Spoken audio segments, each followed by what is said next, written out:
बच्चों, आपके जीव विज्ञान की पहली इकाई आवर्त बीजियों में जनन और विकास में आपने आवर्त बीजियों के अलैंगिक जनन के बारे में पढ़ लिया था। अब हम दूसरा अध्याय आवर्त बीजियों में लैंगिक जनन का अध्ययन करेंगे। आवर्त बीजियों में लैंगिक जनन की क्रिया पुष्प में पाई जाती है। पुष्प क्या है? सीमित वृद्धि वाले रूपांतरित प्ररोह हैं। पुष्प में लैंगिक जनन की प्रक्रिया मिलती है क्योंकि लैंगिक अंग जो है पुष्प में ही पाए जाते हैं। तो सबसे पहले हम पुष्प की संरचना का अध्ययन करेंगे। पुष्प में 4 चक्र पाए जाते हैं। पुष्प जिस वृंत पर स्थित होता है उसे पुष्प वृंत कहते हैं। पुष्प वृंत का शीर्ष भाग फूला हुआ होता है जिसे पुष्पासन कहा जाता है। पुष्पासन से पत्तीनुमा हरे रंग की संरचनाएं निकलती हैं जिसे बाह्य दल कहते हैं। बाह्य दल, ये अनेक बाह्य दल मिलकर के बाह्य दलपुंज का निर्माण करते हैं। पुष्प से रंगीन पत्तीनुमा संरचना निकलती है जिसे दल कहा जाता है और सभी दल आपस में मिलकर के दलपुंज का निर्माण करते हैं। यह बाह्य दलपुंज प्रथम चक्र होता है जिसके भीतर दलपुंज का दूसरा चक्र पाया जाता है। तीसरे चक्र में पुमंग पाया जाता है। पुमंग के 2 भाग होते हैं, परागकोश और पूतंतु। यह तीसरा चक्र है जिसे पुमंग कहते हैं और पुमंग ही वह भाग है जो कि पुष्प का नर जननांग है, यानी यहीं पर नर युग्मकों का निर्माण होता है। पुष्प का सबसे भीतरी चक्र पाया जाता है जायांग। जायांग में 3 भाग होते हैं।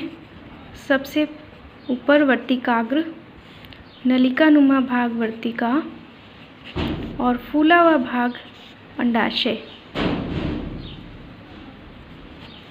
ये तीनों हैं जायांग।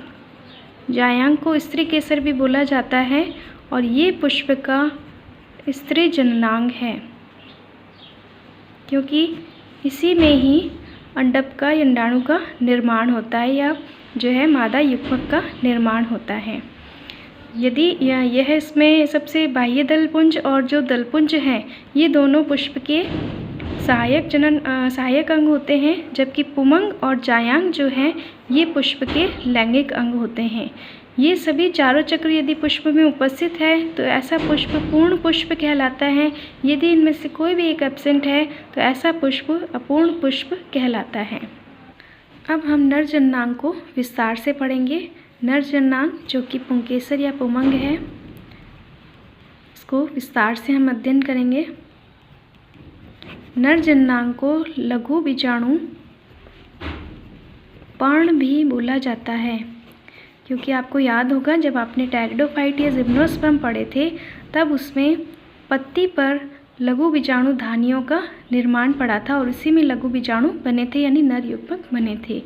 इसी की तुलना इससे की गई है, इसलिए इसको नर जननांग को या पुंकेसर को लघु बीजाणु पर्ण कहा जाता है। द्विपालित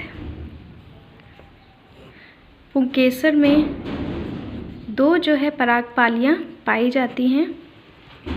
परागपालियाँ या परागकोश, ये द्विपालित परागकोश है, पुंकेसर है। इसमें ये दोनों पालियाँ योजी के द्वारा जुड़ी रहती हैं और ये नीचे पूतंतु।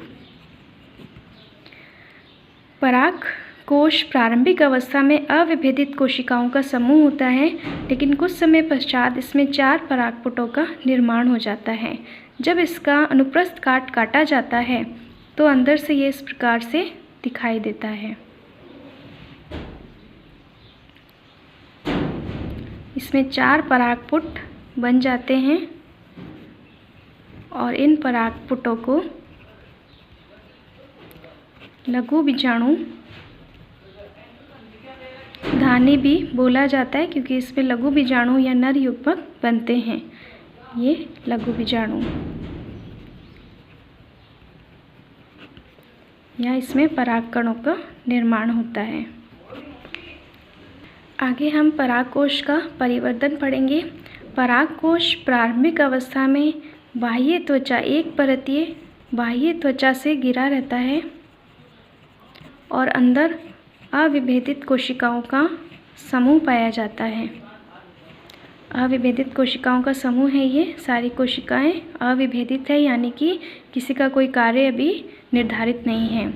कुछ समय पश्चात इसमें परागपुटों का निर्माण प्रारंभ हो जाता है और इनमें से एक कोशिका जो है विशेष आकार ग्रहण कर लेती है और अपने में अंदर गाढ़ा जीवद्रव्य एकत्रित कर लेती है। इस कोशिका को प्रपशु कोशिका बोला जाता है। एक से अधिक प्रपशु कोशिकाओं के द्वारा परागकोश का परिवर्तन होता है, अतः इसे कहते हैं हम यूस्पोरेंजिएट प्रकार का परिवर्तन। बहुत ही महत्वपूर्ण है, इस पर प्रश्न भी आया था। यूस्पोरेंजिएट क्या है? जब एक से अधिक प्रपशु कोशिकाएं परागकोश के निर्माण में भाग लेती हैं तो इसे यूस्पोरेंजिएट प्रकार का परिवर्तन कहते हैं। एक से अधिक प्रपशु कोशिकाएं भाग लेती हैं इसमें। प्रपशु कोशिका में परिणत विभाजन होता है। परिणत विभाजन हम कहते हैं जो परिधि के समांतर होता है, जिससे दो कोशिकाएं बनती हैं, एक बाहर की तरफ और एक अंदर की तरफ। बाहर की तरफ जो कोशिका बनती है उसे हम कहते हैं प्रारंभिक भित्ति कोशिका, प्राइमरी पैराइटल सेल, PPC। और नीचे की तरफ जो कोशिका बनती है उसे कहते हैं प्रारंभिक बीजाणुजन कोशिका, या इसे कहते हैं माइक्रोस्पोर मदर सेल। लघु बीजाणु मात्र कोशिका।